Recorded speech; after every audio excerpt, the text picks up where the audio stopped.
আসসালামু আলাইকুম সবাইকে। ওয়েলকাম টু চা কোডিং উইথ ইখতিয়ার। সো আজকে আমরা দেখব কিভাবে যেকোনো উইজেটকে ক্লিকেবল করতে হয় এবং ওই ক্লিকেবল দ্বারা কোনো একটা নির্দিষ্ট ফাংশন অ্যাচিভ করতে হয় যদিও ওই উইজেটটাতে এরকম কোনো ফাংশনালিটি না থাকে। আচ্ছা, তো আমরা যেটা করব, আমরা এই ইমেজটাকে ক্লিকেবল বানাবো। মানে এই ইমেজটা যদি আমরা ক্লিক করি তাহলে আমাদের ডিবাগ কনসোলে কোনো কিছু একটা প্রিন্ট হবে। তো আমরা এরকম করব, মানে এটাকে ক্লিকেবল বানাবো এবং তার পরবর্তীতে যে কোনো ফাংশন আমরা এটার জন্য ইউজ করতে পারবো, ক্লিক করার জন্য ইউজ করতে পারবো। আচ্ছা, তো আমরা যদি সেটা দেখি, আচ্ছা মনে করো আমরা এই এই ইমেজটাকে বাদ দিয়ে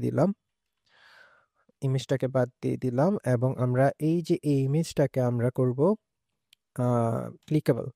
তো আমরা এটাকে একটা উইজেট দ্বারা র্যাপ করব, উইজেট দ্বারা র্যাপ করে এখানে লিখবো জেস্টার ডিরেক্টর, এই যে এটা দিছি এবং কন্ট্রোল সেভ দিছি। এখন আমাদের এই ইমেজটা কিন্তু ক্লিকেবল, শুধুমাত্র এই উইজেটটা দিয়ে র্যাপ করছি তাই। আচ্ছা, এখন যদি আমরা এখানের মধ্যে চাই, এখানে চাইল্ডে আমাদের ইমেজ আছে। তো আমরা যদি এখানে অন ট্যাব দিই, মানে যখন ট্যাপ করব তখন, এবং এখানে কার্লি ব্রেসেস দিই, এবং এখানে যদি বলি যে প্রিন্ট করো যে হ্যালো ওয়ার্ল্ড, আমরা এখন এটা যদি সেভ দিই তখন এখানে ইমেজটাতে আমরা যতবার ক্লিক করব আমাদের ডিবাগ কনসোলে হ্যালো ওয়ার্ল্ড প্রিন্ট হবে।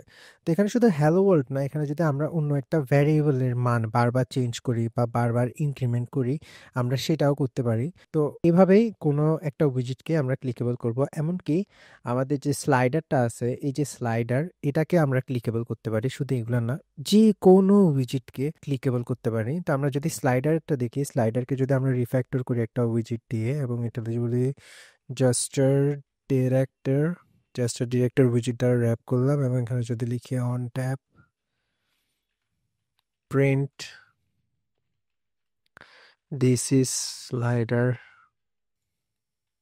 সেমাইকোলন দিয়ে যদি আমরা সেভ দিই, এই যে দেখো আমরা যখন এখানে ক্লিক করব তখন দেখো দিস ইজ স্লাইডার, এটা ক্লিক হচ্ছে কারণ এটার জন্য। এবং এটা যদি আমরা কম বেশি করি, কম বেশি করতে পারতেছি, সাথে আমরা এটাকে ক্লিকেবলও বানাইছি। তো এইভাবে ইজিলি আমরা ফ্লাটারের মধ্যে যে কোনো উইজেটকে ক্লিকেবল করতে পারি এবং ওই ক্লিক দ্বারা আমরা কোনো একটা ফাংশন বা ফাংশনালিটি অ্যাচিভ করতে পারি।